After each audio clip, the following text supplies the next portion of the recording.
Mak sedang menanam padi, saya datangi Pak di tengah sawah. Mak, saya mau kuliah. Apa kata mak saya? Yandri, gimana mau kuliah? Makan aja susah.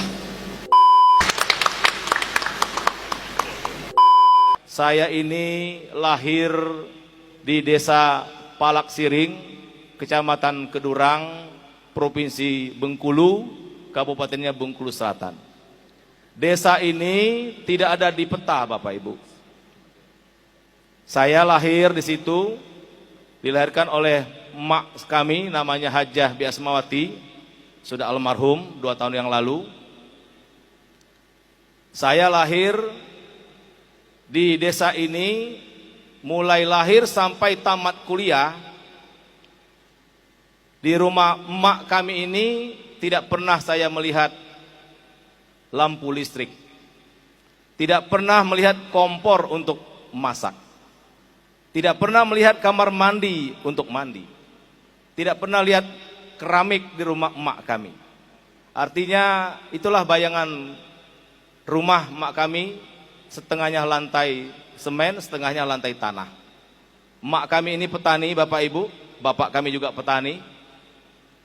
Saya kalau SD tidak pakai sepatu, bukan nggak mau, karena memang nggak punya sepatu Pak Rektor. Saya SMP, Bapak Ibu, harus menyeberang sungai, pakai kain basahan dulu, belum bisa pakai celana sekolah, sambil megang sepatu dan buku, nyebrang sungai setiap hari. Kalau lagi musim hujan sering hanyut, Bapak Ibu. Jalan kakinya pulang pergi 14 kilo, Bapak Ibu. Tidak ada jalan aspal, jalan tanah kuning. Kalau kehujanan ya baju kering di badan, seperti lagu-lagu yang kita dengarkan. SMA saya, Bapak Ibu, berlangkah ke ibu kota Bengkulu Selatan, kota Mana namanya. Saya tidur setahun di dekat terminal bus, karena adik emak itu punya tanah di situ, kebun jengkol dan kebun singkong. Saya tidur di gubuk situ, Bapak Ibu. Nggak ada kompor, nggak ada listrik juga, saya tidur situ. Di tengah pinggiran kota, dan saya jalan kaki juga. Pulang pergi hampir 15 kilo ke SMA 1 Mana itu. Pulang sekolah saya untuk mencari sesuap nasi harus cuci mobil orang, Bapak Ibu. Setahun di situ saya pergi numpang ke rumah teman saya dekat SMA. Kembali saya nikmati lantai tanah dengan dinding geribik bambu, Bapak Ibu. Setahun saya di sana, saya bergerak lagi. Tahun ketiga SMA saya menjadi marbot masjid, Bapak Ibu. Saya tidur di bawah pengimaman, karena di masjid 2 lantai, pas ada ruang kecil di bawah imam itu, saya tidur di situ nggak pakai kasur, ya seadanya lah. Saya berangkat tamat SMA, karena di kampung kami itu tidak ada orang yang kuliah, karena desanya kalau sekarang tuh desanya sangat tertinggal kali Pak Prof.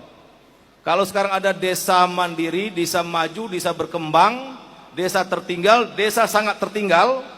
Mungkin desa kami dulu tuh desa di atas sangat tertinggal, Bapak Ibu. Nggak ada apa-apa kehidupannya. Sehingga saya tamat SMA, saya pamit sama emak kami sedang nanam padi, Pak. Saya bilang, "Mak, saya mau kuliah." Ini saya, Pak, kalau cerita pasti nangis.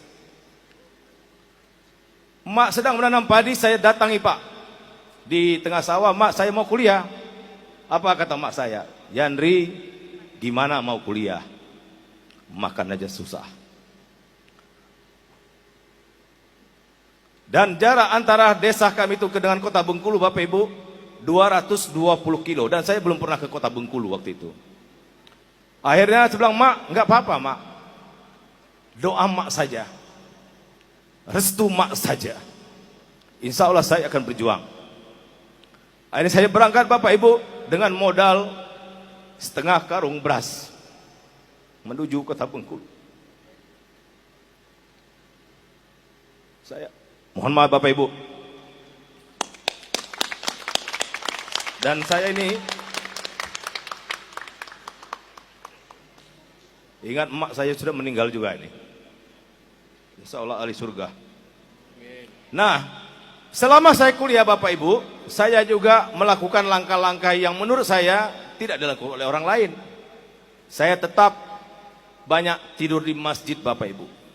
saya jadi guru ngaji TPQ. Dan saya mencari uang itu saya kolek atau ajak ibu-ibu yang bayar listrik. Kalau dulu kan bayar listrik ke PLN Pak Prof. Akhirnya saya buat dengan bersama-sama bilang, Bu, daripada ibu antri di PLN, lebih baik saya yang bayarkan ke PLN secara kolektif. Nah itu saya dapat duit di situ Bapak Ibu. Dan alhamdulillah Bapak Ibu, saya tamat di Fakultas Peternakan, Fakultas Pertanian, program studi peternakan tercepat waktu itu. Walaupun tadi saya dengar, saya agak minder kalau diumumkan sama MC tadi, IPK-nya 3,97, 3,8, 3,92. Saya IPK saya hanya 2,97 Bapak Ibu. Ya, dan saya tidak pernah kuliah di politik. Keluarga saya juga nggak ada yang di politik. Tapi alhamdulillah Profesor Fatah, dalam hidup saya sudah melalui banyak pengalaman. Saya pernah ketua Komisi 8 DPR RI, pernah juga menjadi wakil ketua MPR, dan juga alhamdulillah sekarang Bapak Presiden Prabowo Subianto memberikan kepercayaan kepada saya sebagai Menteri Desa dan Pembangunan Daerah Tertinggal. Saya orang desa Bapak